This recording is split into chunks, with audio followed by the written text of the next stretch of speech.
नमस्कार। जय श्री महाकाल।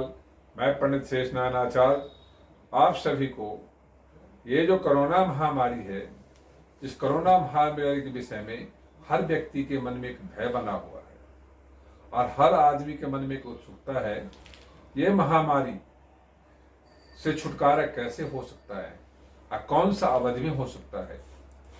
जो गणितज्ञ जो है वैज्ञानिक हैं, उस विषय पे वो अपनी विचार प्रकट कर रहे हैं।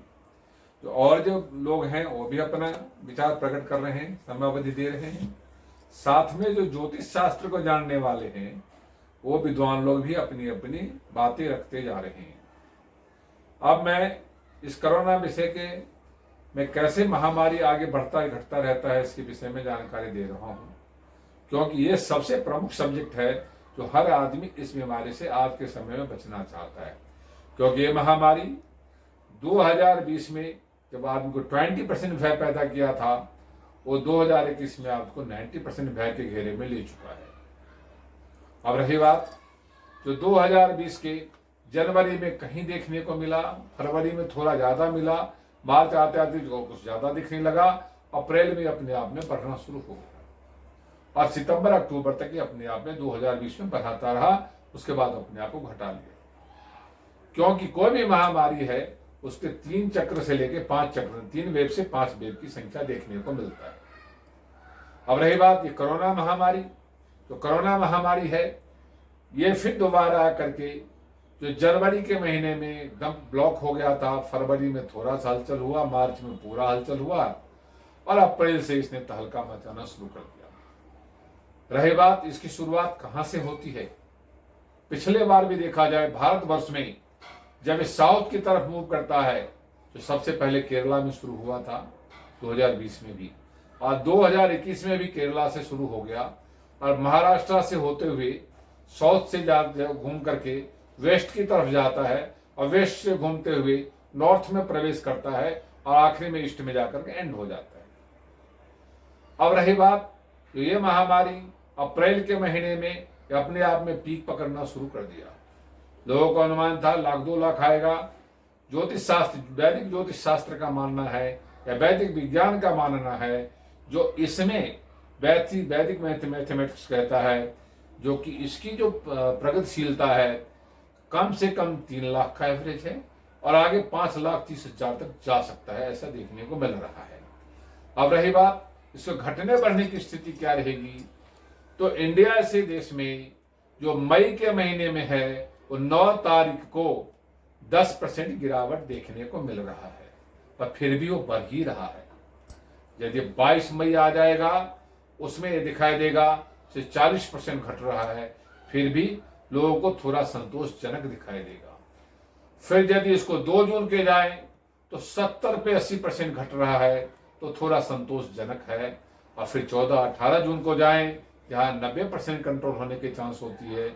फिर दोबारा यदि देखा जाए इसी साल में दोबारा ये अगस्त नहीं सितंबर में फिर अपने आप को परपने कोशिश करेगा, पर इससे गति इसकी थोड़ा कमजोर होगा, पर फिर भी उसको गतिमान माना जाता है, वो नवंबर तक पीछा करेगा।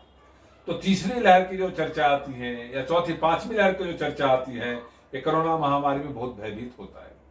रही बात हर व्यक्ति जो इंडिया में बैठा हुआ है वो कर्क राशि के सूर्य के फोकस पे बैठा हुआ है और आदमी भय से ज्यादा मरता है, कंफ्यूजन से ज्यादा मरता है, अपने आप को कंट्रोल नहीं कर पाता है, अपने आप को समझा नहीं पाता, क्योंकि आपके पास उतनी साधन नहीं है, उतनी सोच नहीं है, उतनी प्रगतिशीलता नहीं है।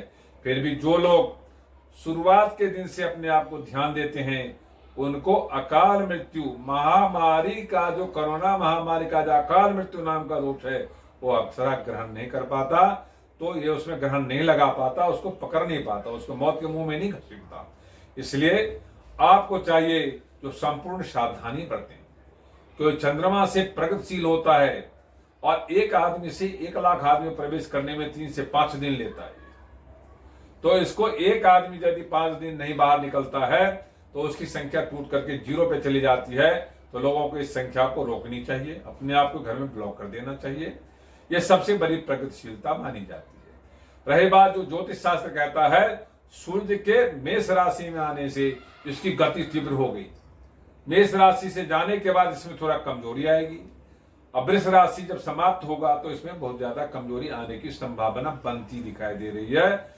रही बात जो लोगों का आज के डेट में साउथ से लेकर के नॉर्थ की तरफ वो अपने आप बहाव लेता जा रहा है, तो नॉर्थ ईस्ट के वाले जो लोग हैं उनको बारीकी से ध्यान देने की जरूरत है, उनको पूरा सावधानी बरतने की जरूरत है, बड़ी बारीकी से ध्यान देने की जरूरत है, दवाइयों का ध्यान देने की जरूरत है, अपने आप को ध्यान देने की जरूरत है। जो लोग ऐसा ध्यान देते हैं, भगवान हनुमान की पूजा करते हैं, उनके दीप जलाते हैं और हनुमान चालीसा बात रोग कष्ट सभी उससे दूर हो जाता है, ऐसा शास्त्र का मानना है। 7 बार 12 बार 18 बार पाठ करना चाहिए, गायत्री मंत्र का पाठ करना चाहिए, महामृत्युंजय मंत्र का पाठ करना चाहिए। जिस धर्म के जो लोग हैं उसी मंत्र का, जो रोग नाश करने वाला मंत्र है, उस मंत्र का प्रयोग करना चाहिए ताकि उससे रोग समाप्त हो, आपका विल पावर बढ़े। आपको ऐसा देखने को मिला तो इससे पहले भी हमारी कई ऐसे सटीक भविष्यवाणी है जो वैदिक गणित के हिसाब से यानी ज्योतिष शास्त्र के हिसाब से सटीक माना गया है, इसको भी सटीक माने। और आप यदि बीमार हो जाते हैं, सफेद कपड़े का प्रयोग न करें, ठंडे वस्तु से बचें, कंफ्यूजन सोच से बचें, अपने विल पावर को तैयार रखें, अपने अभ्यास, अपने निरंतर जो स्वास्थ्य को ध्यान रखने की जरूरत है उसको ध्यान रखें। जो ये वीडियो यदि आपको अच्छा लग रहा हो तो लाइक करना, सब्सक्राइब करना, शेयर करना ना भूलें। ओम शांति।